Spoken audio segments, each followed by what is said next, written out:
আসসালামু আলাইকুম বন্ধুরা, স্বাগতম জানাচ্ছি আমাদের চ্যানেল তাজা এগ্রো ফার্মে। আবার একটি নতুন ভিডিও নিয়ে চলে আসলাম আপনাদের সামনে। তো বন্ধুরা, আজকে আমি এসেছি একটি চরের মধ্যে, যেখানে আমার একটি বন্ধু নতুন করে ভুট্টা ক্ষেত করেছিল। আর সেই ভুট্টা ক্ষেতে কী ধরনের ভুট্টা চাষ হয়েছে সেটা দেখানোর জন্যই আমাকে কল দিয়েছিল। ও মূলত এবার প্রথমবারের মতো ভুট্টা চাষ করে। আর ওর 3 বিঘা জায়গায় মোটামুটি 40 কুইন্টালের উপরে ভুট্টা হয়েছে। আর দেখতেই পারতেছেন যে ভুট্টাগুলো পুরো বস্তা প্যাকিং করে থুয়ে রেখে দিয়েছে এখানে।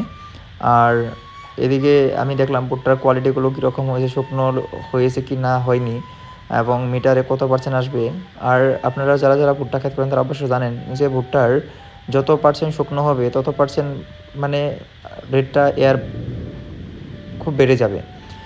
তো এদিকে যারা কাজের লোক ছিল ওরা কাজ করতেছে, এদিকে দেখতে পারতেছেন সেলাই করতেছে, বস্তাগুলো প্যাকিং করতেছে। আর এইসব পুরো ডাইরেক্ট এখান থেকে চলে যাবে ব্যাপারীদের কাছে।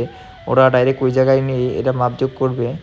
আর আমি এদেরকে একটু কাজে হেল্প করতেছিলাম আর কি, এদের সাথে বসে ভাবলাম যে একটু হেল্প করে দিই এনাদেরকে। তো বন্ধুরা, দেখতেই পারতেছেন যে বাড়ির থেকে অনেক দূরে যদি ভুট্টা চাষ করেন তাহলে কত কষ্ট হয়। পুরো রোদ ছিল সারাদিন। আমি সন্ধ্যাবেলায় যেহেতু ওই জায়গায় এসেছি দেখার জন্য, কারণ উনি অনেকবার আমাকে কল দিল। আর কল দেওয়ার জন্য আমি ভাবলাম যাই একটু দেখে আসি খেতে কী অবস্থা। তো যাই হোক, প্রথমবারের জন্য চাষ করেছিল, কিন্তু ভুট্টাগুলো খুব সুন্দর হয়েছে। যদিও অত জানে না যে ক্ষেতগুলো কীভাবে করতে হয়, কিন্তু তারপরও ভুট্টার চাষ খুব সুন্দর হয়েছে আর খুব ভালো ভুট্টা এখানে পেয়েছে। তো বন্ধুরা, আজকে ভিডিও এখানে শেষ করছি। দেখা হবে আবার পরে কোনো ভিডিওতে। খোদা হাফেজ।